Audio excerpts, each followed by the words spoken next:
Alors, bonjour tout le monde. Good afternoon, everyone.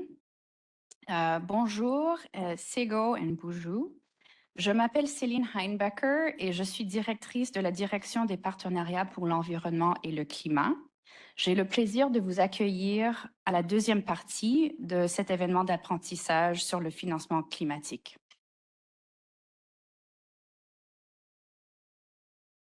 I wanted to start by acknowledging that I'm speaking to you from the unceded traditional territory of the Algonquin Anishinaabe people. Indigenous peoples have been stewards of the land since time immemorial.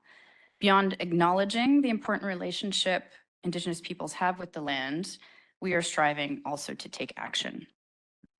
Action towards reconciliation and prioritizing self-determination in our programming, building trust-based relationships with Indigenous partners, and supporting Indigenous-led initiatives. You will hear more about this over the course of the afternoon. And quickly, a little bit on logistics. And I'm looking at Carrie, who's checking that everything's okay.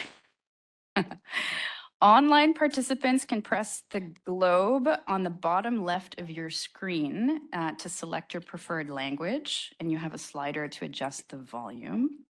Les participants en ligne peuvent s'appuyer sur le globe dans le coin inférieur gauche de l'écran pour sélectionner la langue, et il y a un curseur pour contrôler le volume.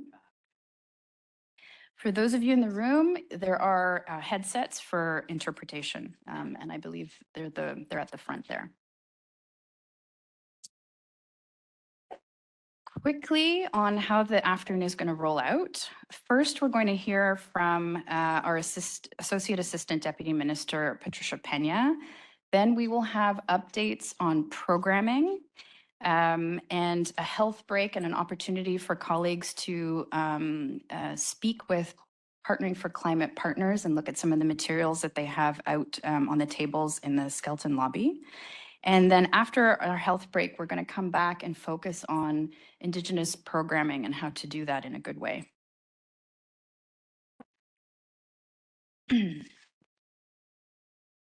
So I will first turn to I'm looking in the wrong place, to Patricia Pena, our Associate Assistant Deputy Minister, to say some opening remarks.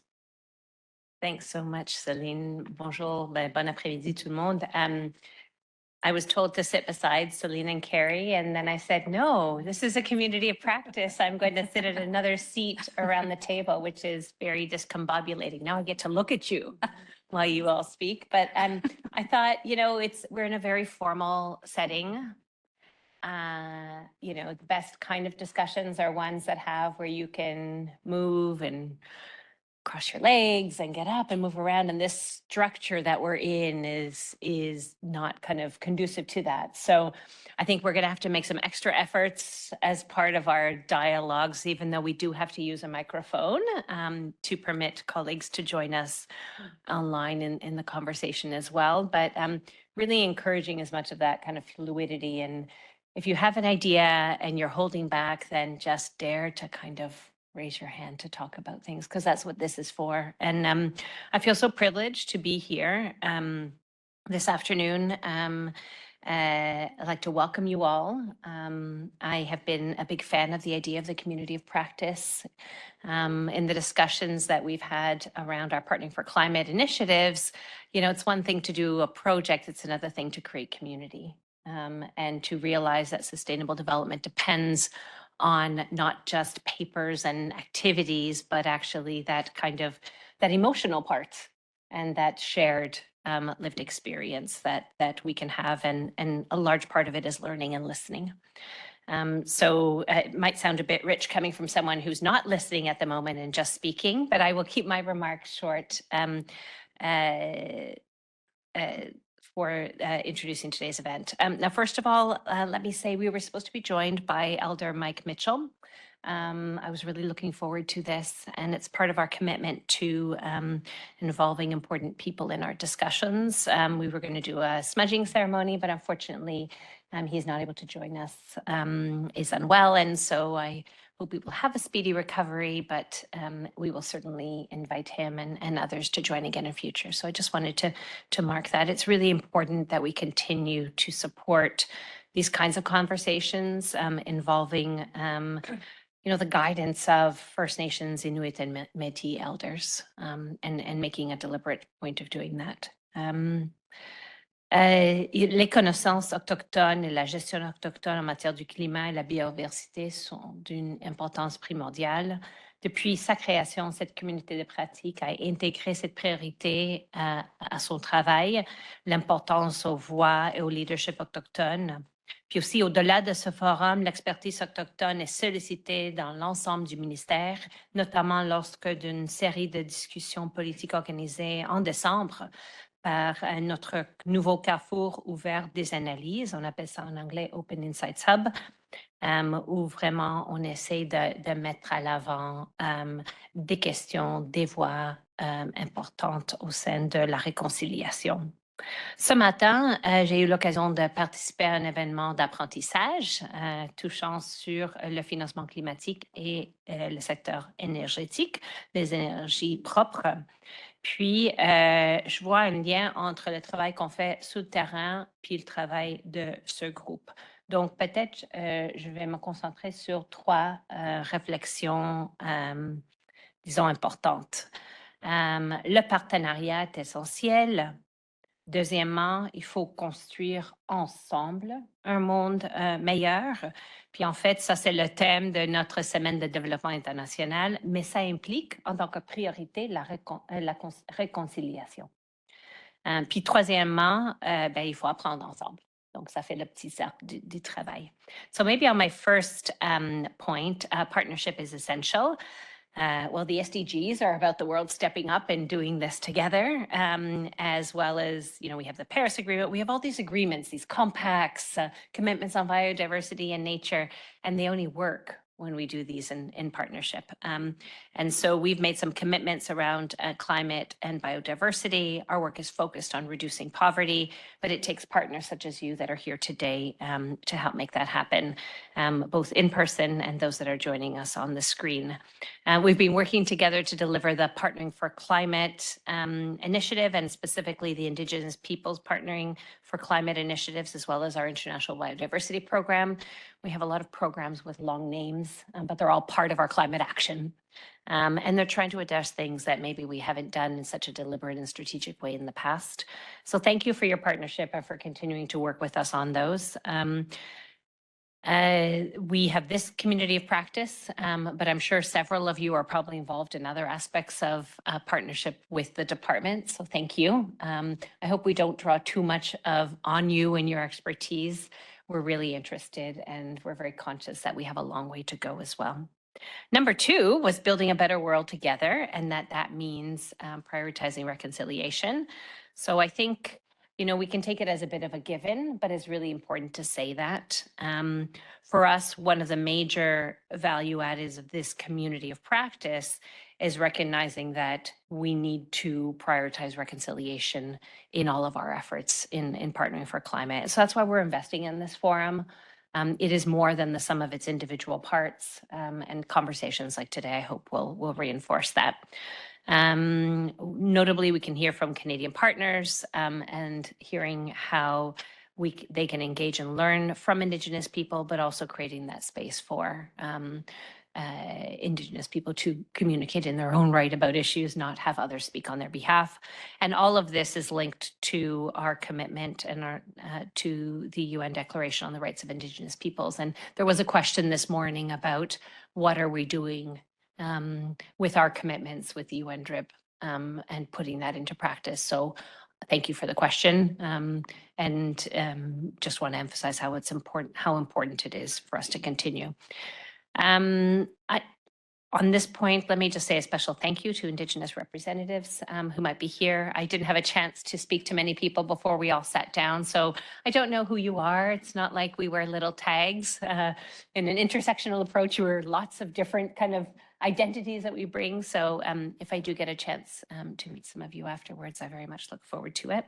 And my third point is just let's continue learning together.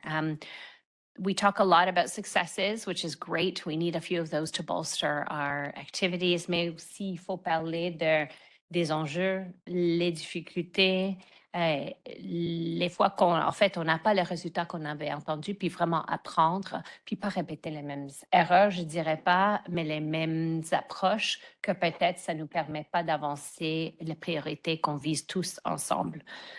Pour ça, il faut vraiment s'assurer qu'on communique très concrètement de nos résultats, mais aussi qu'on vise que nous, on livre tout ce travail-là pour les Canadiens et les Canadiennes, puis s'assurer qu'on reste toujours connecté avec cet esprit de service pour notre pays.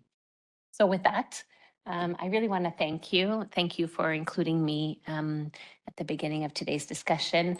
I'm going to stay as long as I can, and unfortunately, I will have to leave before the end. But thank you so much, and back to you, Celine.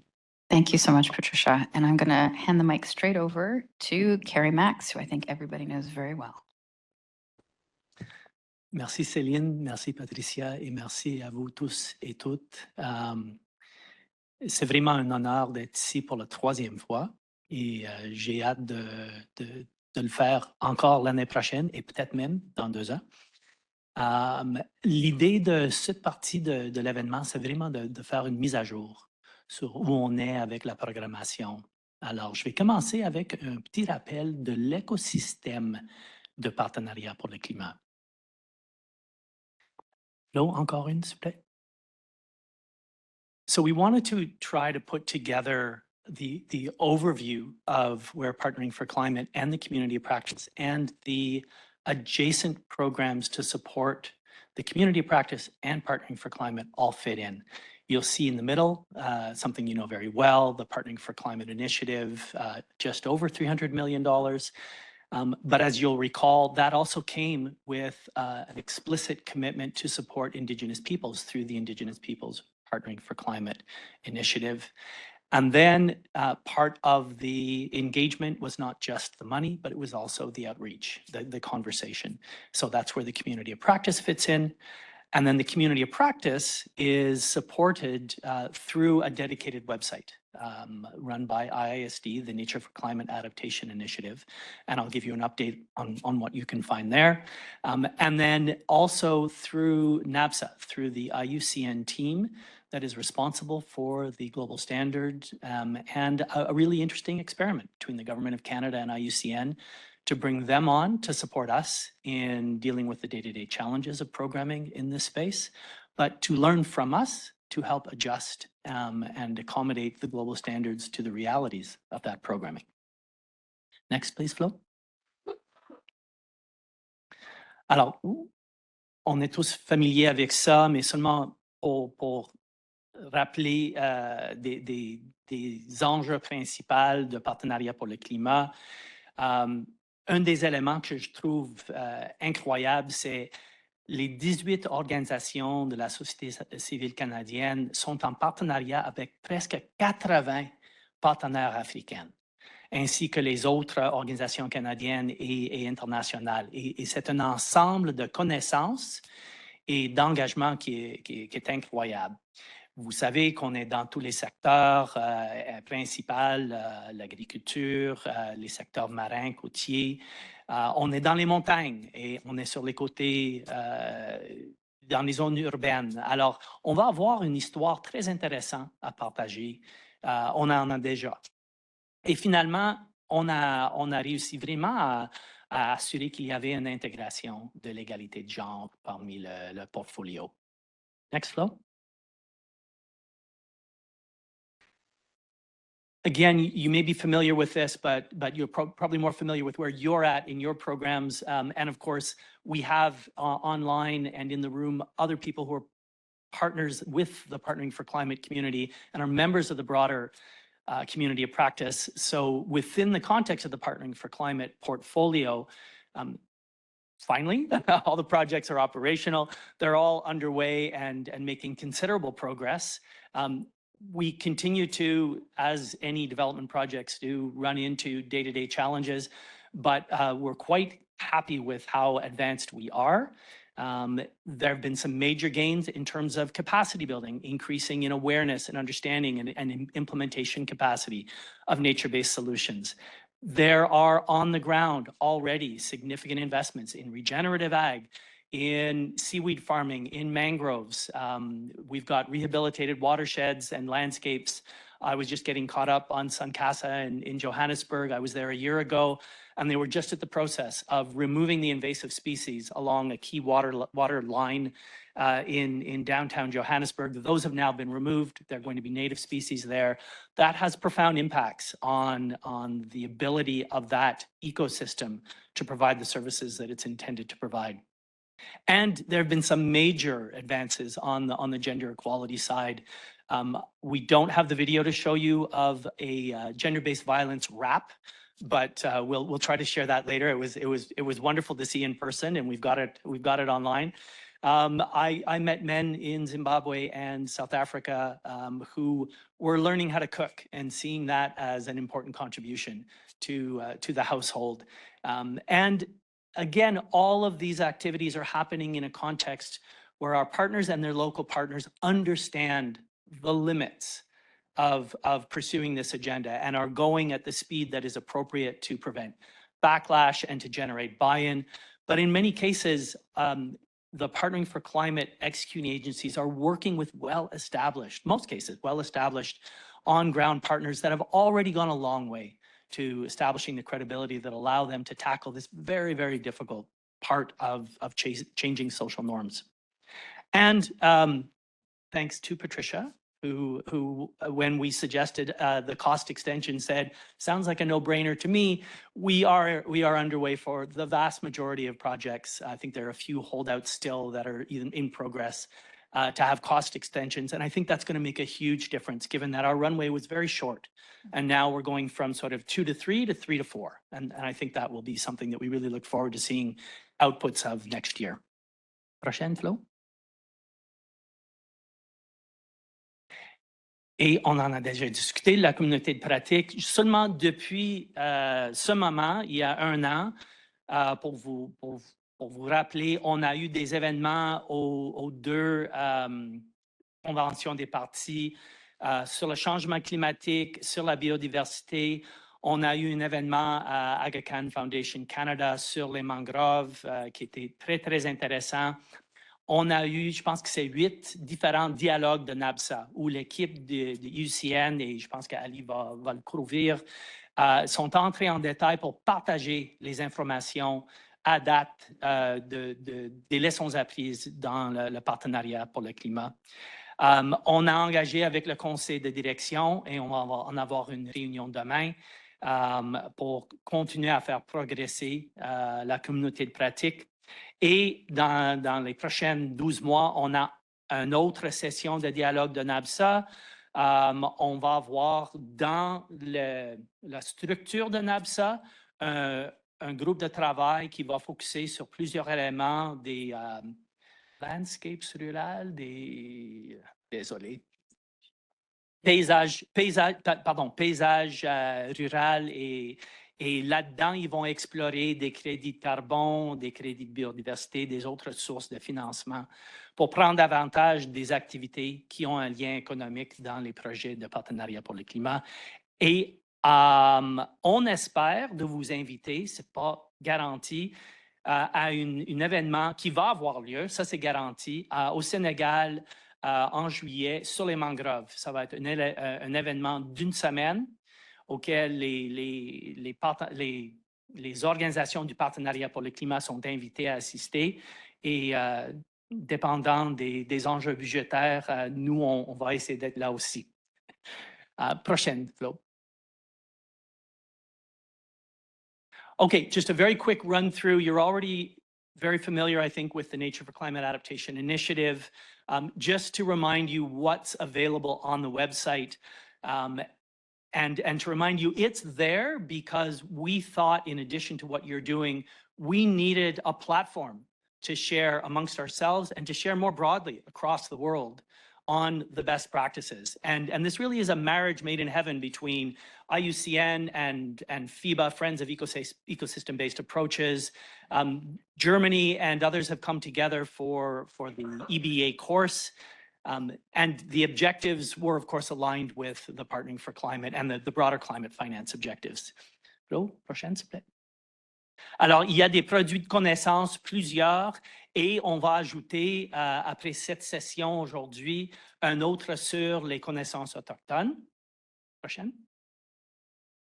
Seulement pour vous donner une idée. Et il y a ce cours de Ecosystem-Based Adaptation. Alors, comme vous savez, dans le monde, il y a toujours un petit enjeu entre les gens qui veulent parler des solutions fondées sur la nature et les gens qui veulent parler des ecosystem-based adaptation. But they're basically the same thing. I'm hoping nobody jumps up. And if this was a UN event, I'd be chased out the room. And I think the real benefits of having this course is, as you can see, over 6,000 people enrolled. Having 2,000 of them finish the course, that's a pretty high return rate on online training. And the advantage that we've had through this partnership is started out in English, we were responsible for it being translated into French, and because of its popularity, other donors came in and we've translated into Spanish. So 3 so far, we'll aim for more translations as we go along. Next, Flo.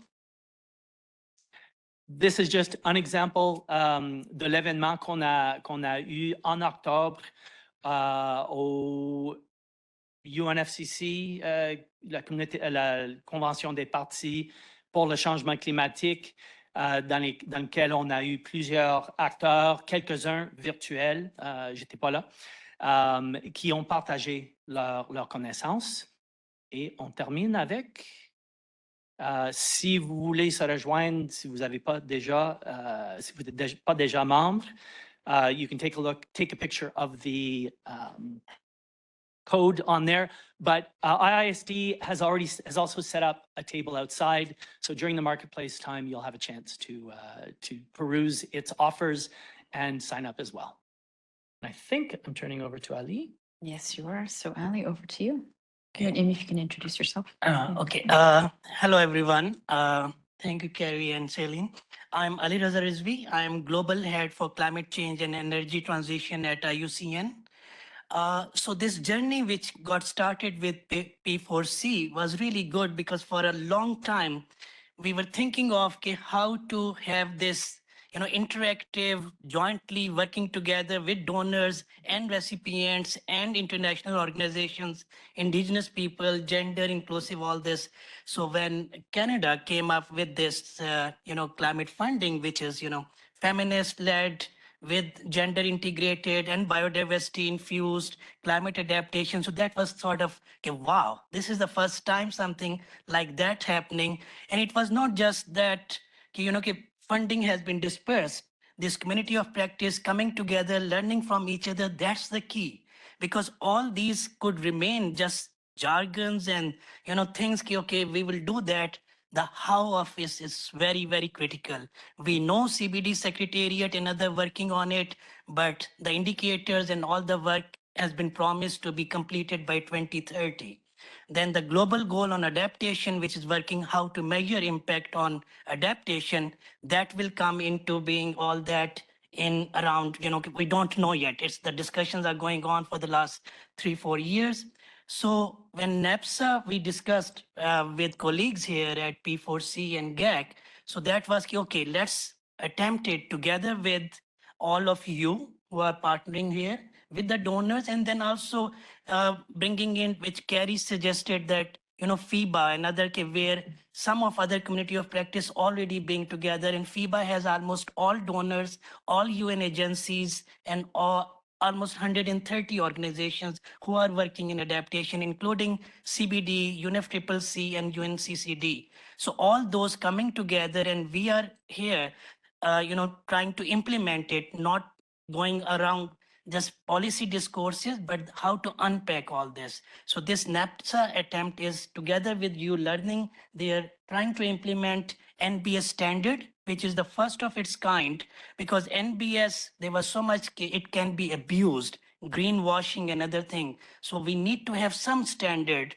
so that we can move forward in a way which is standardized and then keep reviewing it. So currently we are reviewing that.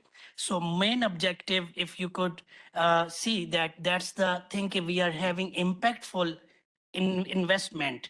And that's not just jargon, but trying to see with evidence on the ground. Next, please. So these are just the numbers. I won't go into details of what's happened last year and where we're going. So this, yeah, let's go to the next one. So overall goal is co-create, co-develop, that means coming together and all this, co-implement, and then co-learn, and then take it forward, lessons from the field to the policy. So that's what going on currently. Okay, we are having this framework, which is for the first time again, okay, biodiversity, integrated climate adaptation, how to measure at the planning level, at the implementation level, and then the impact level. So that work is going on with you and it's available. Review is going on with you all. At the same time, the good thing is NBS standard review is also going on. So it was great spending half a day with you all yesterday. So we noted down all your input and we will take it forward jointly. So that's the broader thing. And this will not just remain a document. As I said earlier, this will be informing and influencing the policy processes and then investment processes with donors at CBD, at UNFCCC and CCD. Next, please. So, okay, so that's it. So overall, this is where we are. And we look forward working with you rest of the planning processes and implementation to move forward jointly. Thank you. Thank you, Ali. And I should say that because we ended up having a little bit less in our agenda, we're going to build in some time for Q&A and discussion after the first set of programming updates. So that'll come after I make a quick presentation on something that we're very excited about, which is Canada's International Biodiversity Program. Canada's been investing in an integrated way in climate and biodiversity through the $5.3 billion climate finance commitment, which runs from 2021 to 2026. Of that $5.3 billion, 20% is for nature-based solutions with biodiversity co-benefits. So that means $1 billion in the service of biodiversity, which is already terrific.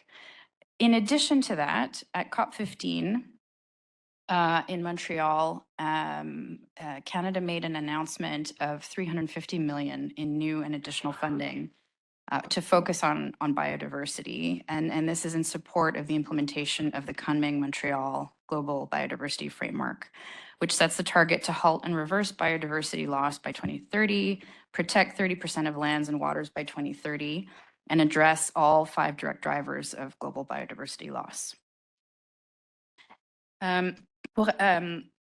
Donc, le Canada a annoncé les 350 millions de dollars pour cibler les facteurs non climatiques, dans notre cas, les non climatiques de la perte de la biodiversité. Sur ces 350 millions, 200 millions de dollars soutiennent le Fonds du cadre mondial pour la biodiversité, qui a été lancé à Vancouver lors de la 7e Assemblée du Fonds pour l'environnement mondial en 2023.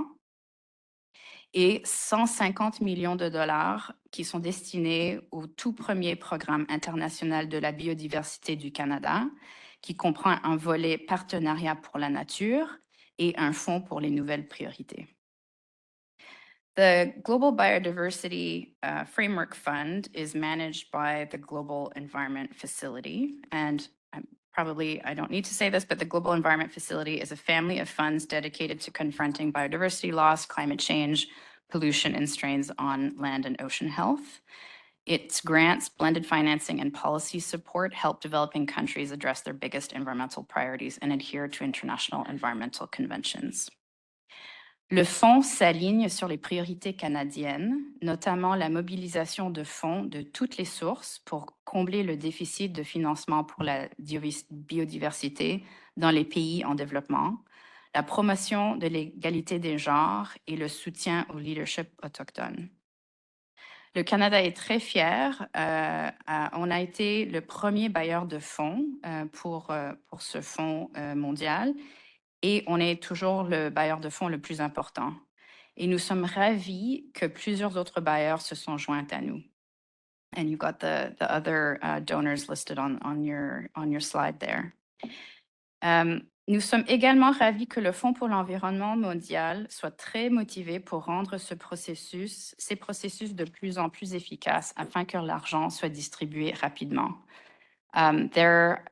There are always comments from developing countries that they want the money to get moving faster so that the programming starts and so that there's action on the ground.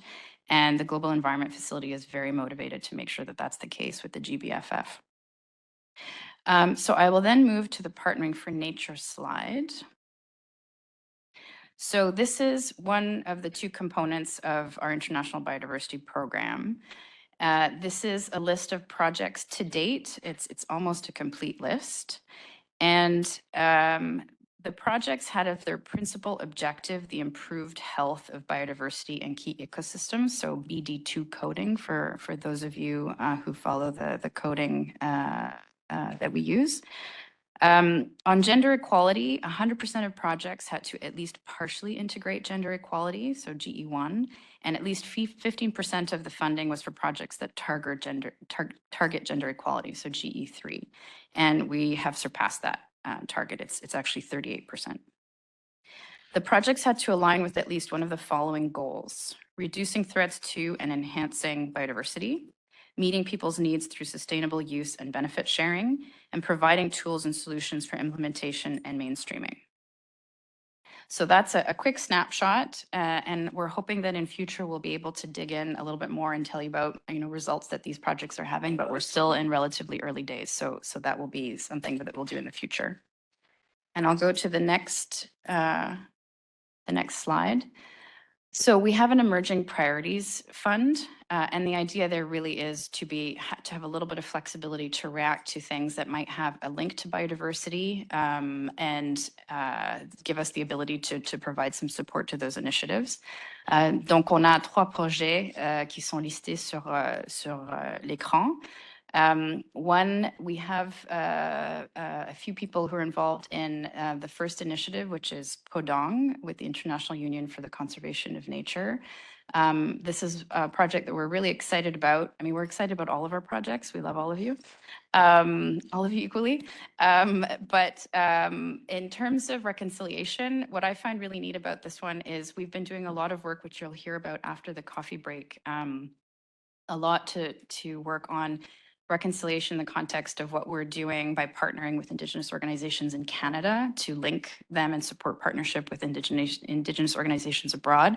And this project is supporting Indigenous leadership in programming through one of our international partners. So we're very excited to be able to see how these two initiatives work and what we can learn from them and ensure that there's cross-pollination. And we have the lovely Tiffany Rainville, who is somewhere here, who's working on all of these initiatives together. So that was very intentional. So I will leave it there. And the next thing we do, I think, is, we have time for a Q&A. We have lots of time for a Q&A. Donc, si les gens ont des questions, et même pas des questions, des remarques, des commentaires, je vous invite d'abord, les gens qui ne sont pas assis à la table, il y a de la place, ne vous gênez pas, vous êtes les bienvenus. Et si vous allez poser une question ou faire un commentaire, si vous pouvez allumer le micro pour que les interprètes puissent vous entendre. And if I may, before we start, we will be presenting on the Indigenous Peoples Partnering for Climate project after the break as part of the broad focus in the next section on Indigenous issues.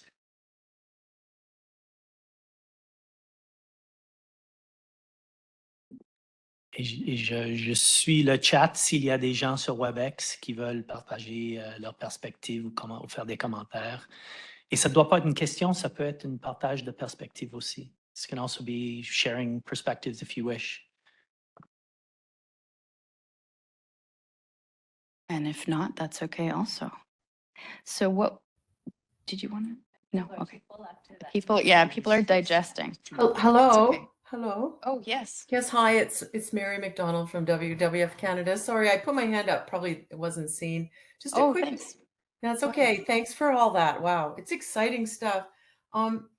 So the partnering for it sounds like the partnering for climate was initially had a very hard deadline of 2026, and the partnering for nature does as well. I think I heard that there is some the cost extension happening for projects already in play for partnering for climate. I might have heard that wrong.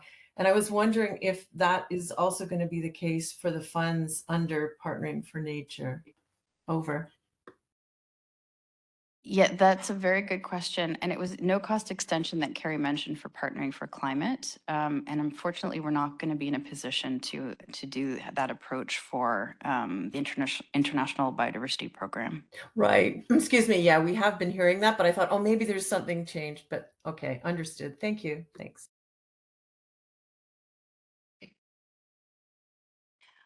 Okay, so it is 1:40, and what we can do is have our coffee break, and people can look at the materials that are outside and have conversations about the projects that we're supporting. And then we will come back in 15 minutes. No, let's make it 20. Yeah, let's make it 2 o'clock.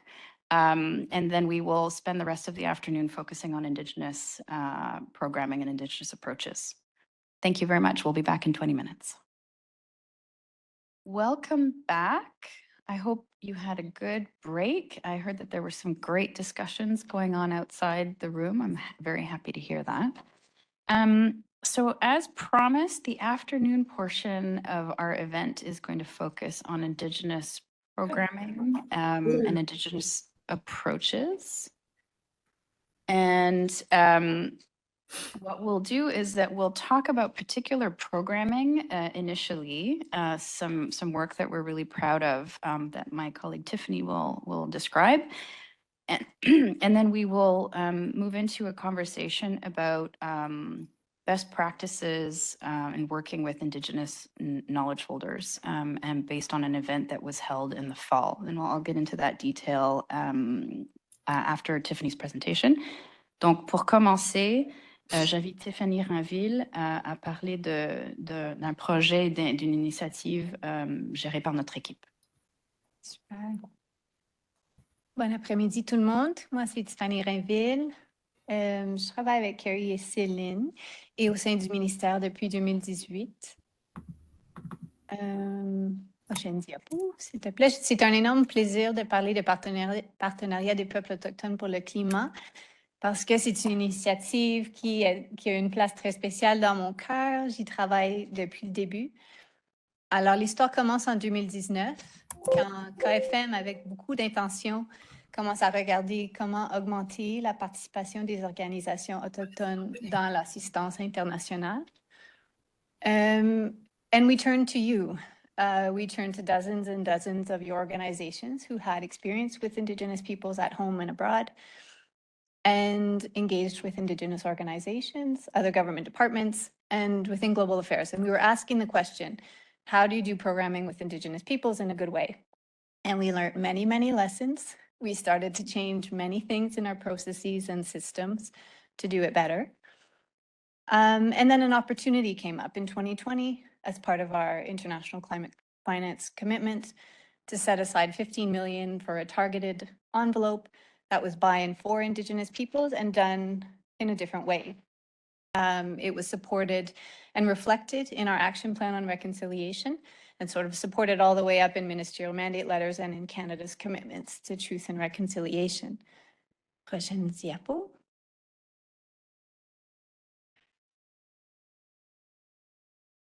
So how did we do it? We turned to the experts to do it together. We created a working group with national Indigenous organizations, so wonderful humans like Erin Myers from Métis National Council, Wanli O and Graham Reed, who are online, I believe, from the Assembly of First Nations, and Anne Simpson and John Crump from Inuit Circumpolar Council. Alors, ensemble, on a décidé sur des principes qui allaient guider comment faire le travail. l'établissement des relations et la confiance, c'était vraiment une partie centrale. Le co-développement dès le début, pas arriver à la table avec les choses déjà conçues, fabriquées, sinon faire le développement et prendre le temps nécessaire pour le faire. Ajuster nos processus, beaucoup, on a beaucoup fait de ça. Et non seulement la co-conception avec les organisations autochtones nationales, sinon aussi que la sélection des notes conceptuelles et des propositions complètes, que ça soit ensemble, et des conseils tout au long du processus et encore plus maintenant, une relation où on reçoit aussi des conseils pour toute notre programmation de développement international. Prochaine diapo. So the project that was selected under Indigenous Peoples Partnering for Climate is an excellent project called Building Climate Resilience from Indigenous Perspectives. It is co-managed by the BC Assembly of First Nations and Save the Children Canada together. It's 12.5 million and it's a subgranting model. So the aim is to support projects between First Nations, Métis and Inuit organizations on Turtle Island, together with Indigenous organizations in Bolivia, Colombia, Guatemala, and Peru, with the aim to increase climate resilience of Indigenous peoples in those countries in Latin America. Prochaine diapo. So it's climate adaptation, it's nature-based solutions, and it has a really interesting governance structure. So it's an Indigenous steering group that's supported by an Indigenous wisdom and knowledge circle.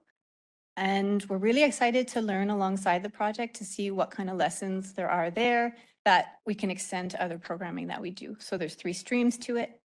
It's an adoption of nature-based solutions that are gender responsive, inclusive, self-determined. It's about strengthened climate governance of Indigenous communities and different levels. And it's about increased knowledge sharing between Global North, Global South, so for collective joint action. So really exciting. There is going to be a call for proposals coming out in the coming weeks and months for those partnership projects that I described in Latin America. So we will be sure to keep you posted through the community of practice for any opportunities, and you can share it with your partners in Canada and abroad. Thank you. Thank you, Tiffany. I'm going to embarrass Tiffany a little bit or make her blush. She said she asked me not to. So as Tiffany said, she's been working on this initiative since the very beginning. In addition to that, she's our branch champion for reconciliation, and she manages several Indigenous focused programming initiatives. And the work that she's doing in this space, the reason I'm mentioning this is she is solicited by people across the department who are trying to understand how to do their work better. So the focus that we've had working with our colleagues in the working group on figuring out how to do things differently in this space has generated momentum and interest, and people see that there could be a different way of working.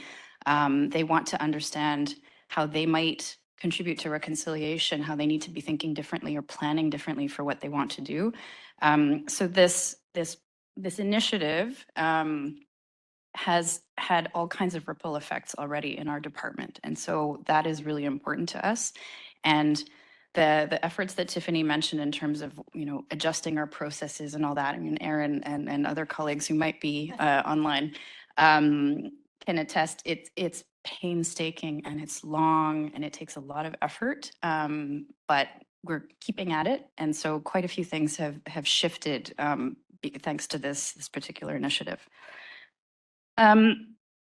So building on that, I'm going to introduce the next presentation that we're going to have. And the context is in October, Global Affairs Canada, the Assembly of First Nations, the Métis National Council, and the International Institute for Sustainable Development co-hosted an event on the margins of COP16 in Colombia.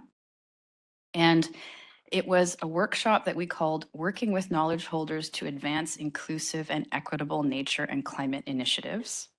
Les participants étaient des représentants autochtones de partout dans le monde. On avait à peu près une trentaine de personnes qui ont participé à cet atelier.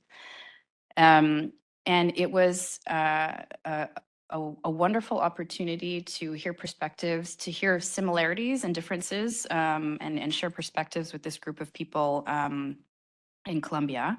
And the objectives that we set for ourselves were that we would support an exchange between Indigenous peoples in Canada, in Latin America, Africa, and Asia, sharing experiences on braiding knowledge systems and discussing effective ways to build trust and relationships to advance equitable and effective nature and climate initiatives.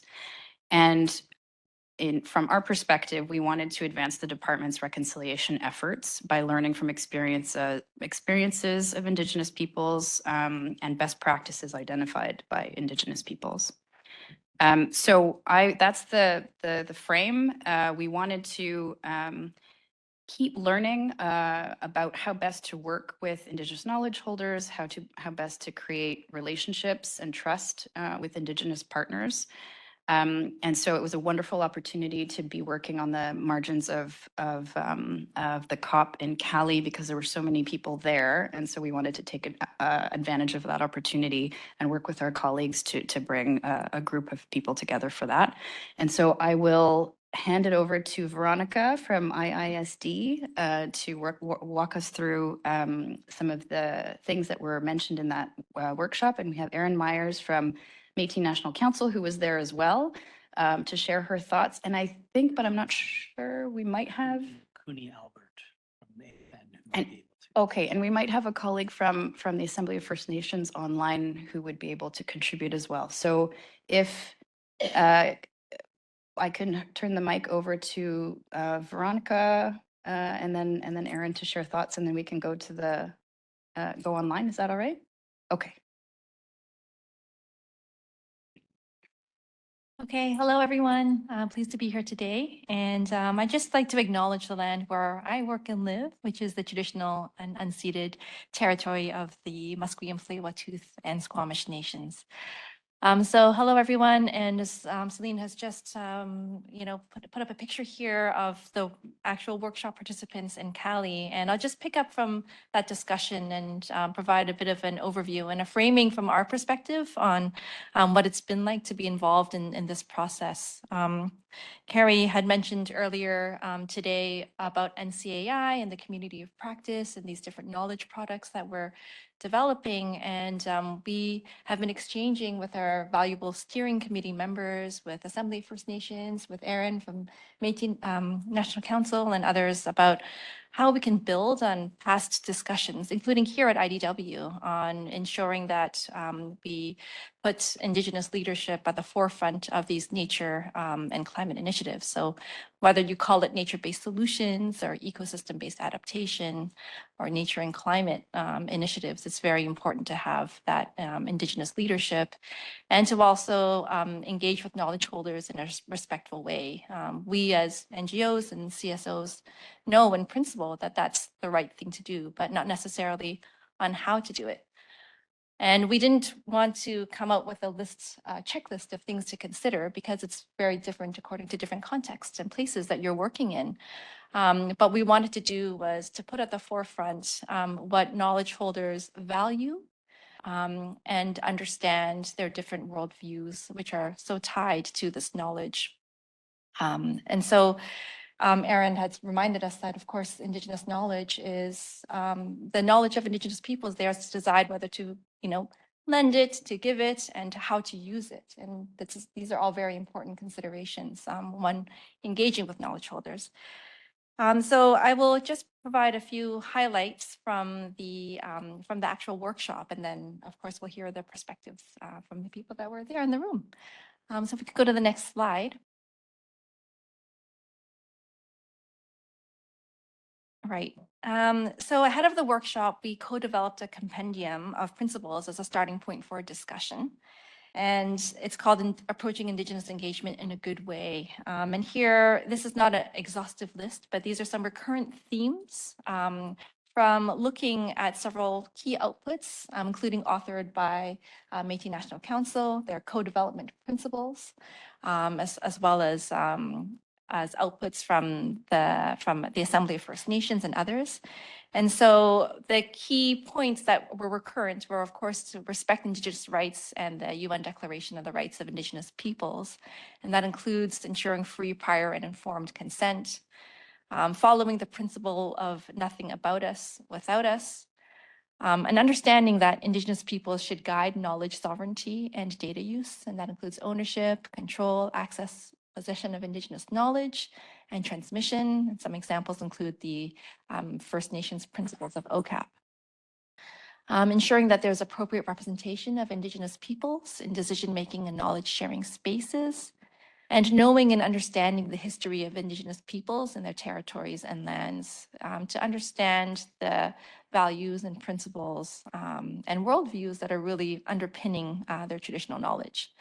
And also ensuring that the term knowledge holders is inclusive of elders, women, and youth. Next slide, please. And so there are several emerging themes from the workshop that have been organized into the themes of women and girls and others that I will briefly describe. But under women and girls, the theme here in this theme, there was discussion on viewing Indigenous women as partners and equals and building their capacity and leadership. And ensuring that Indigenous women are at the forefront of designing proposals for funding so that projects meet their needs. And that includes ensuring that there are dedicated budget lines for women's priorities in these initiatives and women's advisory councils. And to recognize that racism and gender-based violence that may be experienced in Indigenous communities is really part of a consequence of colonial racism and gender-based violence. The next slide, please. So under this theme, it focuses on financing, ensuring that Indigenous peoples are designing proposals, but also that they receive direct access to funding.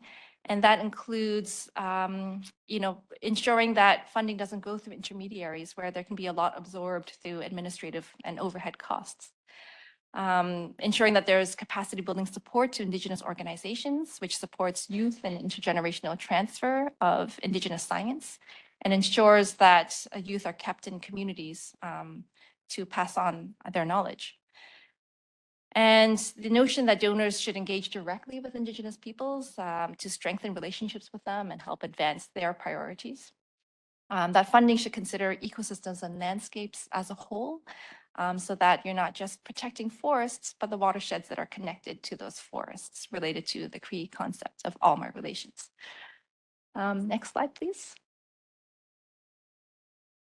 And of course, given the topic, we focused a lot on discussions on the respect and use of Indigenous knowledge and culture. And some of the discussion themes included ensuring, of course, that we all understand Indigenous peoples are invaluable in protecting nature, but we need to support putting Indigenous peoples at the forefront of and at the table when discussing global policy frameworks, so that Indigenous knowledge and ways of knowing are at the forefront of these policies. And also the notion that knowledge holders need to have confidence in the purpose of sharing their knowledge, and that outside bodies are not the only recipients of the benefits of this knowledge, and that the priorities go towards the Indigenous communities as well. So the benefits are reciprocal, as we heard earlier today in this morning's session. The notion that knowledge keepers decide if their information is used and how it's used, respecting OCAP and UNDRIP and FPIC principles, of course. The notion that it takes time to braid Indigenous knowledge and Western knowledge systems together, especially when you're talking about relationships with nature, about values, about worldviews. So if you're doing that, of course, tying that into Western ways of knowing is going to take a lot of time, and the results may not be what you actually expect it to be and when you expect it to occur. And then the notion that it is Indigenous-led engagement with knowledge keepers rather than non-Indigenous-led engagement that tends to be more successful, given that there tends to be a safer space with known protocols and trust that's already in the room. The next slide, please. And we, of course, spent a lot of time on discussing this important theme of relationships and governance, because this is what really underpins engagement with knowledge holders. So here we discussed how important it is to build long-term relationships with Indigenous peoples rather than considering them as, passive beneficiaries and vulnerable recipients of projects and funding. Ensuring that we're investing in sufficient time and resources for consultations and engagement processes to enable fulsome participation and consensus, ensuring that the laws and protocols around consultation are followed. The notion of engaging early and often with Indigenous peoples to build that relationships and trust. The notion that trust, the results are based on the speed of trust, basically. So just trying to hone in on the fact that all this takes time to build, and that needs to be weighed against, of course, the project timelines. And there has to be a way of ensuring that relationships are trust. You spend the time to respect those relationships, respect that trust that's been built. And ensuring that any knowledge used is shared is used in a good way that addresses Indigenous priorities.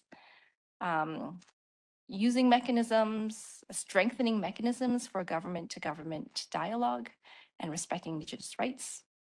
And of course, supporting Indigenous peoples, supporting connections between Indigenous peoples globally, which was Erin's suggestion for holding this workshop in Cali, to support that exchange with Colombian Indigenous organizations so that we could make comparisons on governance models, on consultation timelines, et cetera.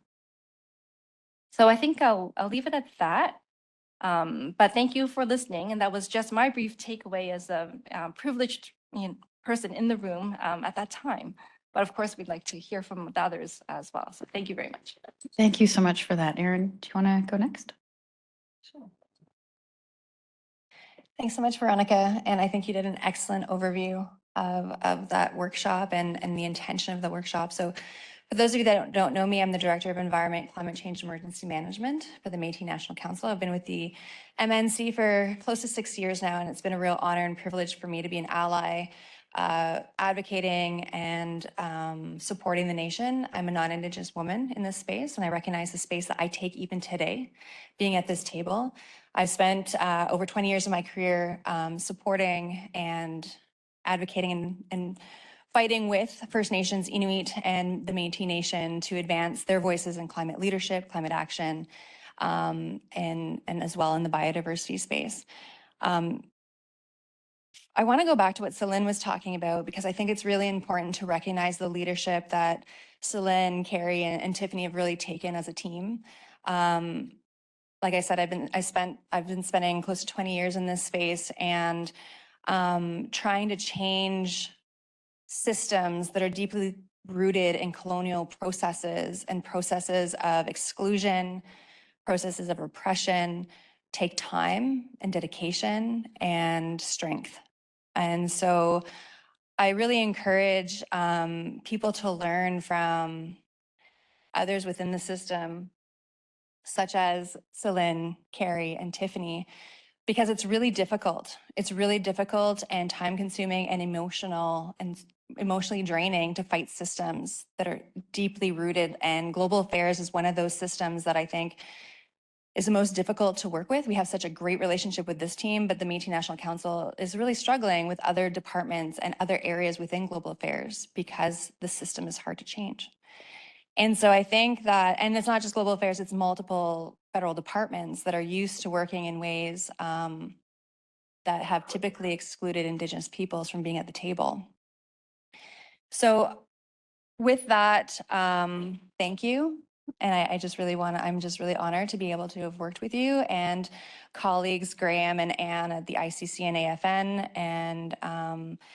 And again, just having this open dialogue around how to be respectful and inclusive and thoughtful is really important, especially when we're talking about in the international development space. The word development in itself is harmful to many Indigenous peoples. Climate action, nature-based solutions is harmful and can be harmful to many Indigenous peoples around the world. I questioned, some of the panelists this morning, and really good, and my intention was good in the sense that we have to be able to have these dialogues because, from that Cali workshop that we had, we're listening to women in particular who are talking about displacement of their communities, sexual assaults of their women, imprisonment for being land defenders because they're protesting Canadian mining companies going down into their traditional territories to mine lithium as a climate solution for EV car batteries. And we're all here trying to find solutions to the climate crisis and the biodiversity crisis that we find ourselves in. And no one's saying that, we have to take action. But what kind of action are we taking if that means at the cost of Indigenous peoples losing their lands and territories? And it's not just Indigenous peoples, but other peoples around the world who are being displaced in the name of climate action or in the name of, solutions, nature-based solutions, which is a very Western term, by the way, and one that, many Indigenous people struggle with.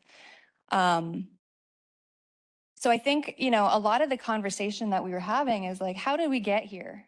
How did we get to this point in our society where we're dealing with this climate crisis? And that's because humans' relationship with the land and waters is broken. The relationship is broken. And that's happened through colonial processes all around the world. And so this is why it's important to have these dialogues and why that workshop in Cali was so important, the one of many. Like, you can't just have one dialogue and move on. Like, this is going to be one of many that we have to have. And that's because we're at a time that we need to start uplifting and supporting Indigenous climate leaders and Indigenous stewards of lands and waters, because it's what we need to do. It's about like reconciliation, it's about reciprocity, and it's about rebuilding our relationship as humans to the lands and waters around us to find the solutions. You can't just come in and put in programs and then leave. And I think that's kind of the tensions right now that we see in the international spaces.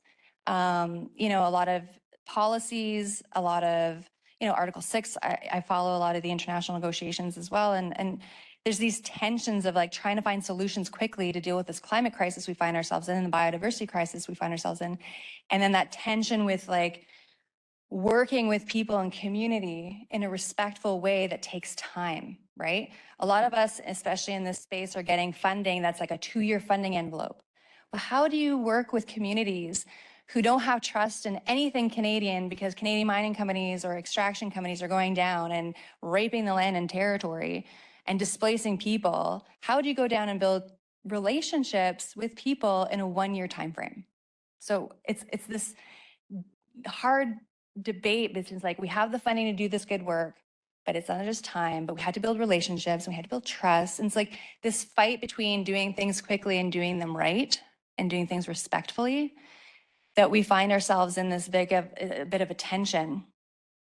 And so, from the Métis National Council's perspective, it's about uplifting Indigenous voices, Métis voices, supporting climate leadership, and advancing what Indigenous people's priorities are instead of having Indigenous peoples try to fit in boxes that we create in these colonial systems.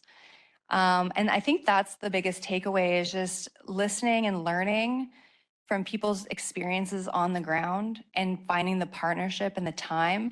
I remember like years ago when I was working up in the Arctic with the Inuit on a number of climate projects, it was like, academics would come down and show their big like research projects at ArcticNet and like, oh yeah, we engage with Inuit. And I'm like, yeah, hiring an Inuit bear guide is different than actually supporting Inuit in leading their own research and priorities. Like, there's a difference between putting someone dollar in their pocket to be a guide versus actually like putting money in their pocket to lead the work, and you standing back and supporting that work in a really respectful, kind, mindful, trusting way. And I think that's what we keep hearing, like the financial mechanisms that are currently available, whether they're in loss and damage going to the World Bank, Jeff, which is problematic because these things aren't accessible. They're not accessible to Indigenous peoples who are actually on the ground creating the change that's needed, finding the solutions that are needed. You know, a lot of these monies get trickled down from one organization to another that takes a 15% admin cut, to another that takes a 15% admin cut. And then by the time it gets down to the community level, there's nothing left. That maybe that's all you have left is to pay a bear guide up in the Arctic to do the work. So I think like these are bigger conversations, and this is why I'm so appreciative of like us having this this workshop to start that dialogue. I'm so appreciative of the GAC team to be able to, we're talking about co-development. What does that mean? What does that look like? And we're talking about things that need time to talk about, and safe spaces like the ones that we're around this table at, to be able to ask the questions in a safe way, to be able to do our jobs better. Like I need to do my job better. And how do I do that? But that's by learning from all of you, and by learning from, governing members of the Métis Nation who are doing work on the ground, learning from those in Ecuador and Colombia, and just being able to provide space and just be a real ally and force the change, if that makes sense. So I think I'll leave it there. I kind of rambled and I'm really sorry. And I hope my colleagues from AFN are on the line to add to this conversation as well. But I'll just leave it there for now. Thanks. Okay, I think I heard that Wan Lee I believe so, yep. is there. Are you there, Wan Lee? Yes, I am. Can you hear me? Yay, welcome. Yeah, Okay, we can hear you. perfect. Great. Thank you all, and really apologize for not being able to be there in person. First of all, my name is Wan Lee O. I am calling today from the unceded and unsurrendered territories of the Musqueam, Squamish, Tsleil-Waututh people. I normally do live in Ottawa, the unceded territories of the Algonquin and Anishinaabe peoples. Just am traveling. Wrapping up an AFN event that we had on the UN Declaration Act. So I just, provided that information to give it a little context of some of my reflections might have a bit of that flavor as well, which is obviously core to a lot of the work that we do. As the special advisor at Assembly of First Nations, I work in the water sector on freshwater and marine biodiversity, and so most of my files are through that lens, but also have been participating in the Convention on Biological Diversity over the last few years. Thank you to Aaron, who provided a very, you said you were rambling, but I think it was quite a comprehensive overview of some of the insights that I also had. So, really wanted to echo and say ditto to a lot of the things that she had said. I think in reflecting back on the workshop, again wanted to my mind is right now in a little bit of just processing some of the really great panels that we had over the last couple of days, hearing from Dr. Littlechild, Kenneth Deere, and the MRIP chair, Dr. Cheryl Lightfoot, on the history of the development of the UN Declaration, and really reminded us of the intent of the Declaration itself, and reminded us that it was Indigenous peoples that work really, really long and hard for decades to develop what is now known as the minimum standards of the rights of Indigenous peoples, and that is the foundation of the work that we do at the AFN and also domestically and internationally, right? In the context of, I think, what we often talk about within nature-based solutions or climate action, biodiversity action, the articles of the UND that are so fundamental to the priorities that we raise at these fora have to do with the self-determination, the right to self-determination of First Nations, of Indigenous peoples more broadly, and the right of Indigenous peoples to maintain and strengthen their spiritual relationships with their lands and the territories, waters, and coastal seas. And when we talk about rights, we're also talking about the ability to uphold those responsibilities that Indigenous peoples have to their future generations when they are.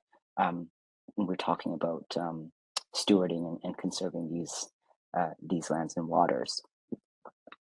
So I think I say that to remind ourselves that there are, core instruments that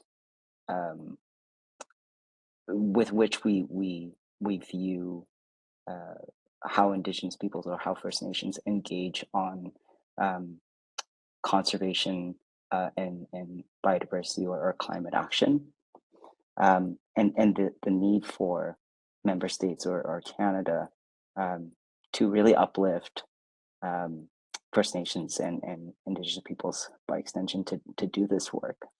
And echo what Aaron has said in terms of the great working relationship that we have with Celine's team on the IPP4C project, and looking forward to the other important collaborations that we have ahead of us.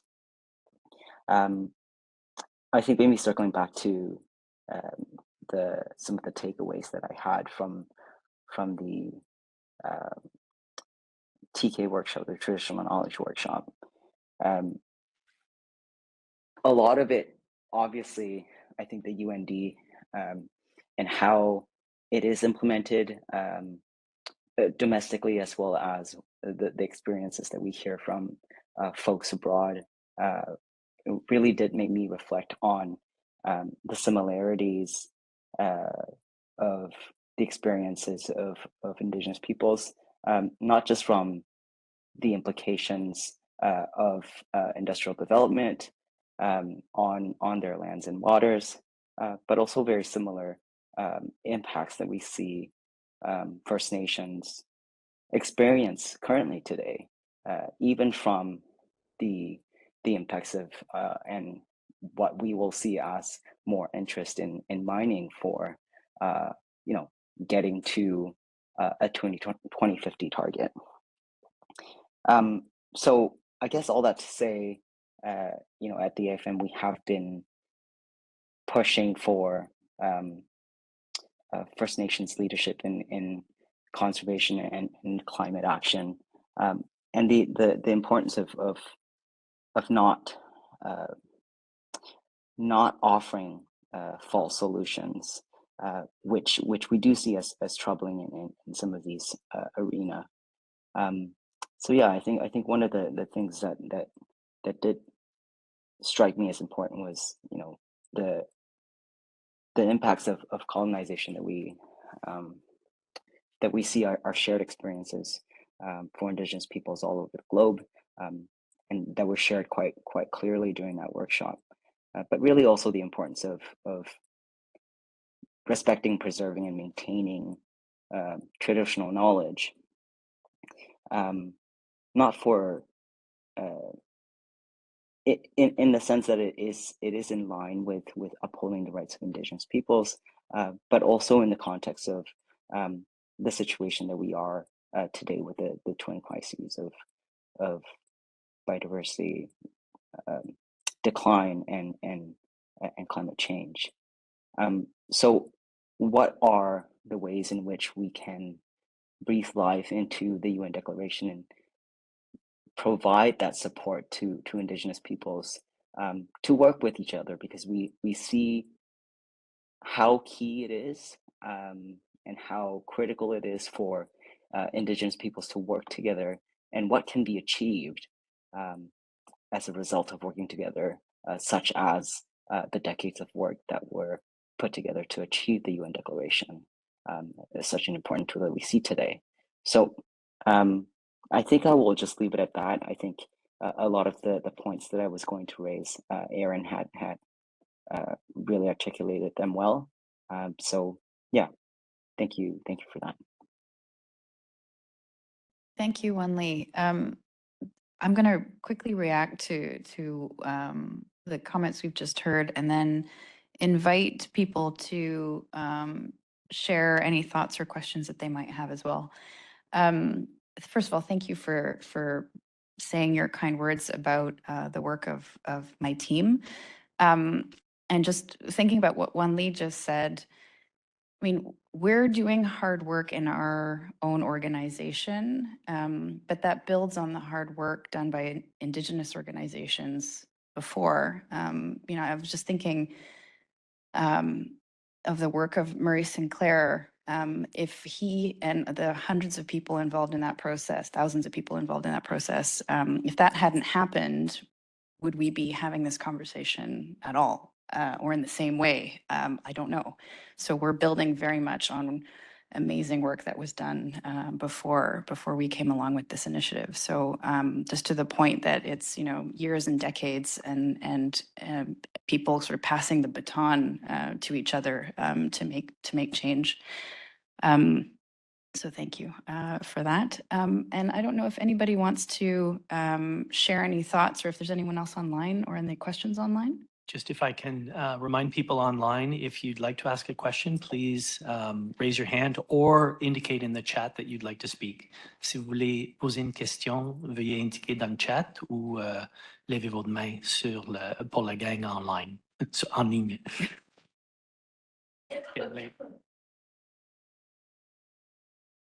Give people a chance to react online.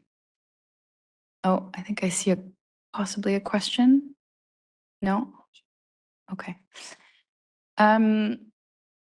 So I'll say a bit more, and then if people want to warm up and share something, that'll give you time to think about your question or your comment.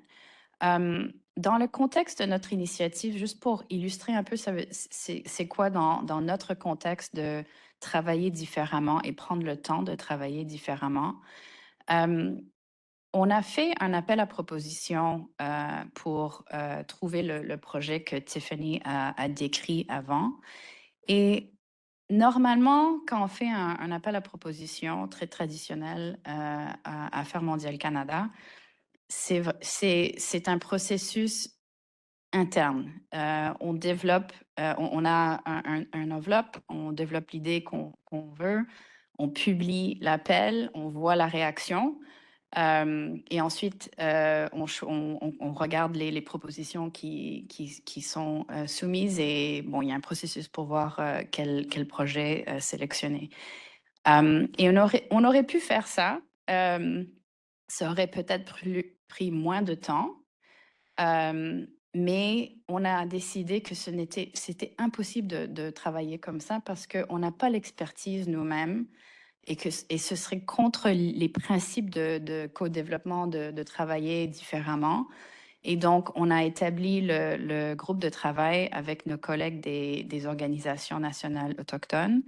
Et on savait que ça allait prendre du temps, que ça allait être différent, qu'on allait se rencontrer pas une fois, pas deux fois, mais très, très, très souvent pendant 1 an et demi, ou je ne me rappelle plus c'était combien de temps, mais et c'était des réunions, c'était des appels, et on essayait de se réunir tous ensemble si les gens ne pouvaient pas, parce que nos collègues sont super sollicités pour énormément de choses. Ça voulait dire qu'il fallait qu'on fasse des conversations bilatérales et répéter, mais nous assurer que tout le monde savait la même chose en même temps, qu'on prenait des décisions toujours en groupe. Et ça prend plus de temps. Et donc, on a dès le début planifié que les choses allaient se dérouler différemment. Il fallait expliquer partout dans le système qu'on faisait les choses différemment. Et donc, qu'on allait prendre plus de temps, qu'on allait impliquer des gens que normalement on n'impliquait pas dans des étapes internes, par exemple. Et donc, c'est un peu ça pour illustrer ce que ça veut dire dans le concret pour nous de travailler dans une perspective de réconciliation. So I'll just leave it there. If Carrie wants to say something or read a question maybe from the chat. No questions yet from the chat. Okay. I just wanted to step back. Tiffany mentioned it, Aaron, you mentioned it, but I think the major change for us in the department happened at the very start when we reached out and we started to consult with all of you and others on what the next climate finance commitment should look like. And fortunately, there were some people in C4D at the time who very much pushed us to spend some time engaging directly with representatives of national Indigenous organizations. And within that group, fortunately, there was one person in particular who made it very clear to us that in the absence of a dedicated fund that was firewalled from competition and that could be co-created, we weren't going to get anywhere. Because the administrative burden, the other hoops that national Indigenous organizations had to jump through were too high. And, you know, they had a day job of trying to deal with some major challenges domestically. And that's what we baked into the proposal that then got approved, that then opened the door for all of these changes. And was a really important political signal, not just externally, but internally. Because it was on that basis that we were able to reassure all our colleagues when we were saying, okay, we need to find ways of integrating the spirit of reconciliation, that those colleagues were able to say, okay, well, this is part of a formal government commitment.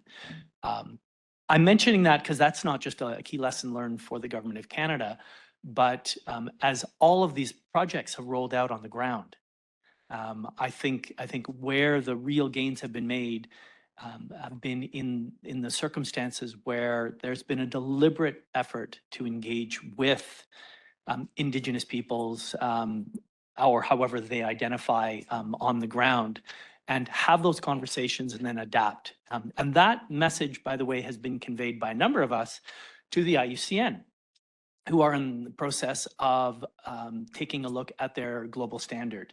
And we've been very, very clear that prior and informed consent as a concept in the global standard is a start, but it's nowhere near enough. So all of these things kind of fit together, but just to add to the backwards glance in history. Thanks.